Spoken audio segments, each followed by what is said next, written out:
দিনাজপুরের হিমাগারে আলু সংরক্ষণে ভাড়া বৃদ্ধির অভিযোগে বিক্ষুব্ধ আলু চাষিদের সাথে নিয়ে 4টি হিমাগার সিলগালা করেছেন উপজেলা নির্বাহী কর্মকর্তা ফজলে এলাহী। দুপুরে বীরগঞ্জে সব হিমাগার সিলগালা করা হয়।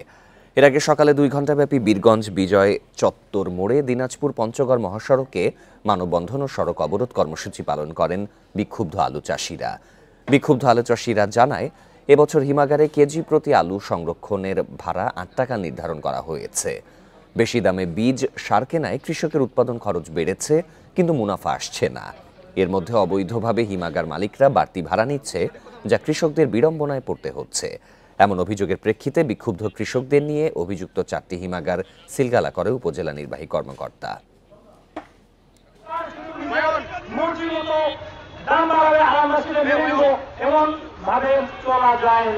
গত 1 সপ্তাহ যাবৎ এই হিমাগার মালিকদের সাথে উপজেলা প্রশাসন, পুলিশ, স্থানীয় গণ্যমান্য ব্যক্তিবর্গ, কৃষক প্রতিনিধি বসে সমাধান করার চেষ্টা করেছি, কিন্তু হিমাগার মালিকগণ সেটাতে রাজি না হয় সিলগালা করলাম।